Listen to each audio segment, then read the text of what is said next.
Hello, good morning. Good morning. So we are in the summer months, which are very nice. Summer months are some of my favorite months here because clearly they're much smaller, a little more elbow room, in the pews for you guys. So it's wonderful to see all of you here. So thank you for coming this morning. For those of you that don't know, I am the Sacramento Junior YBA advisor. And Junior YBA stands for the Junior Young Buddhist Association. And it is a group of high school age students that are like a youth group here at the temple that I have been the advisor for over 21 years now. So it's been 21 years since I've been the advisor. So it's been a lot of fun, and it's a great group. So this year, just last week, the reason I wasn't at service last week is because we had our annual trip to Disneyland. So that is incentive for you younger people to join the Junior YBA group when you get into high school, because we go to Disneyland. So that'll be great fun. We took 20 kids this year. We had 5 parents drive our minivan caravan, and we took all the kids to Southern California. It's always a lot of work, but it's always a lot of fun too, right? And this year, our trip was even more special because the dates that we chose, our arrival date, it matched up with the Orange County Buddhist Church's annual Obon and Bazaar Festival. So they have a 2-day festival, Saturday and Sunday. And as you know, here in Sacramento, we have our Obon. Who went to the Obon Festival this year in July, right? We have our Obon Festival, which is the dancing. And now, coming up in August, we have our Bazaar, right? So we're all going to be there, right, at the Bazaar, August 12th, 13th. But over there in Orange County, they combine those two events. So their Saturday, Sunday weekend is their annual food bazaar, and at night they do the dancing. It may not look like this, but you know, they do the dancing. So they combine their events, so it's a really, really nice weekend. And as many of you probably know by now, Reverend Marvin Harada is the Orange County Buddhist Temple head minister, but he is also serving as our interim minister right now as we are in the process of looking for somebody permanent. So Reverend Marv is the Orange County minister, and he's all, oh, Koichi, yeah, you're going to be there? Oh, let us know, you know, what time you're going to arrive, because we're going to set everything up for you. And I'm all, no, don't make a big deal out of it. But Reverend Marv, oh man, he cleared out his parking driveway, because his house, he has a ministerial parsonage right in the backyard of the temple. He cleared out his whole driveway so all of our minivans could fit in his driveway. We walked right through the gate, and we ended up right in the big Bazaar Obon. And he gave us a tour. He set us up in a special room with all of our kids, and then he met with their Junior IBA kids. So he made a beautiful spread for us, and it was just wonderful. The kids were there, the advisors were there. So I thanked him already, but I just really wanted to share this with everybody, how inviting it was. And it was so nice because we're Northern Cal, they're Southern Cal. We don't always get a lot of chance to meet up, you know, because of the distance. So it was really nice. It's just really nice to have these wonderful occasions to get together. So we really, really wanted to thank him for that. And the next day, we of course went to Disneyland, okay? And I know what my summer demographic group looks like, okay? This is not our normal families with a bunch of little kids, so I already had this ready. How many of you have been to Disneyland in the last 5 years? Ooh, that's much more than I thought. Very good. Okay, I thought no hands were going to go up, so but because I know it's been a while. But Disneyland, even if you haven't been there in the last 5 years, 10 years, or 20 years, everybody knows what Disneyland is, right? Right. What is the tagline for Disneyland? What's their motto? What's their theme? The happiest place on earth. Now, I don't know what marketing company came up with that, but isn't that just the greatest tagline ever? What better thing to be associated with for a business or for anything than the happiest place on earth? And it's interesting because they model everything that they do based on that tagline, based on that theme, right? Everything that they do. And no matter how bah humbug you are, it's infectious. It is infectious. It's not for everybody, because I see a lot of parents that are going like, who brought this? You forgot the stroller bag. So there's a lot of fighting going on there. But when all is said and done, it is definitely the happiest place on earth. And we were also there this last weekend, and it was another special day because it was Disneyland's birthday. So July 17th, 1955 is when Disneyland first opened up to the public.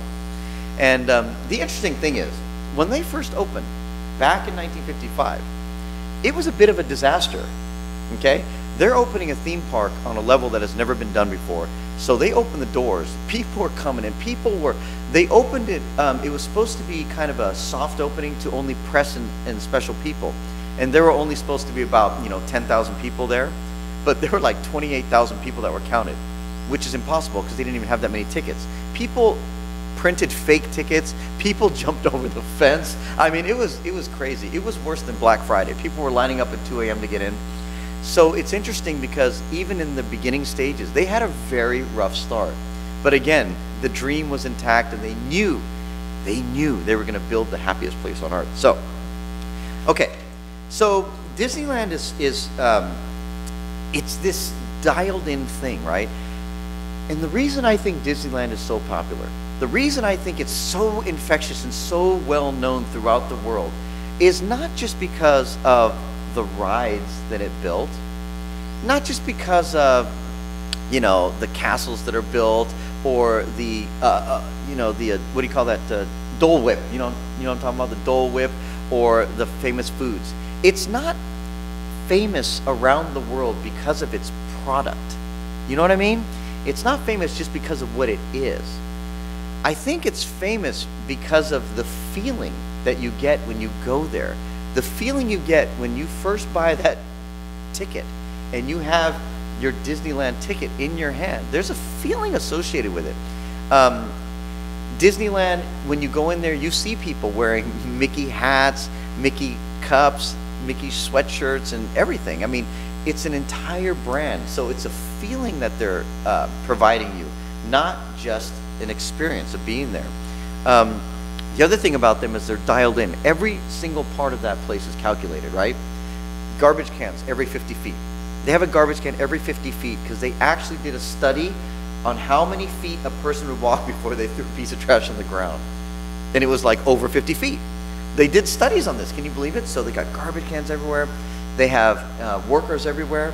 They're not called workers, though. Do you know what they're called, the people that work at Disneyland? They're called cast members. Because again, they're members of a cast. People in a cast are putting on a show, right? They're not just working there. They're putting on a show. I think we should be cast members here at the church too, huh? Because we have to put on an experience, right? I mean, we're not just, the people that work here in the office and stuff, they're not just workers, right? They're here because they want to be here specifically. They want to be here with you to provide you with an experience and with a feeling. So, what else do they have? They got balloons. What else do they have over there? What are the famous things that you think of when you think of Disneyland? The churros, the turkey leg. That started in Disneyland, I want to say. They have it at the State Fair, but they got that giant Fred Flintstone turkey leg. You know what Fred Flintstone is? No, that's way too, yeah, you're too young for that. Wilma. Okay, Fred Flintstone. So, and despite enduring this heat, despite enduring the long lines, despite enduring your little baby when they go, poo-poo in their pants, when you're over there, and all the things that happen, you still endure all that just to be in the happiest place on earth. So again, the reason I'm talking about Disneyland is because after the trip, it really made me reflect and think about our own temple. For those of you that may be newer members here or the ones that have been here longer, you've seen things change, especially in America. When we talk about Jodo Shinshu Buddhism in America, it's changing, isn't it? We don't have a huge following. Jodo Shinshu Buddhists in America at one point exceeded 100,000. And now, when we do the formal numbers, it's probably less than 15,000 now. So you can see in the population of the United States, how many people are in the United States? 300 some odd million, right? Something like that. 15,000 is a very, very small, tiny number, right? So our focus here, or my focus as one of the assistants here and somebody who works in the office, my focus for this temple is not to make it the biggest, because I'm not just looking for numbers. I'm not just looking for quantity. But what I want is to create this feeling of belongingness, this feeling of togetherness, and this feeling of appreciation and gratitude. Just like Disneyland, there are many people that are not able to go there. They've never been there, not because they don't want to, but because their schedule doesn't allow it. It's expensive, right? It's super expensive. Some people don't have the finances to be able to go. And for some people, it's not even a priority for them. Some of the parents just don't care. And that's not a good or bad thing. That's just the, karmic condition of their life. But what I'm saying is, the people that get to go should feel so fortunate and so grateful that they are able to go, because not everyone does get to go. And I use that same example here at our temple. Being here and being a part of this place is such a fortunate thing. Being here on this Sunday morning and being able-bodied enough to walk in here on your own two legs with your own power to be here, just that in and of itself is incredibly fortunate. And sometimes we have to take a moment and really reflect and think about that. And in the upcoming weeks, you can see the construction, right? Did everybody see the bazaar construction out there?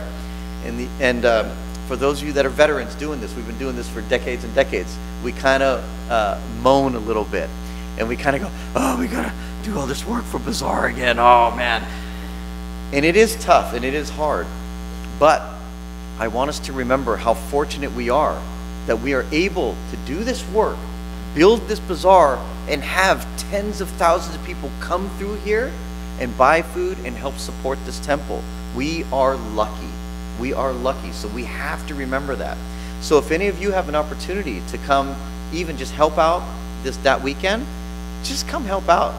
Walk into a booth and say, hey, I've been to many services here and I'd like to help out. I'm sure we will not turn away a set of able-bodied hands.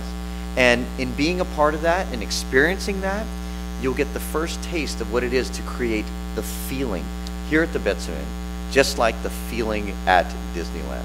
So hopefully moving forward, that could be our goal for all of us. Each one of us can have that responsibility to create the feeling here for everybody else. So with that, please join me in closing Gassho. Whether it is a theme park or a temple, it is the people that define what it is. And when people can come together and create a feeling of happiness and appreciation, anything can be turned into a magical place. Our attitudes are what define a place. So let's always strive to be positive, forward-thinking, and kind to each other. So thank you for being here today, and thank you for being a part of this wonderful temple. Namo Amida Butsu. Namo Amida Butsu. Namo Amida Butsu. Namo Amida Butsu.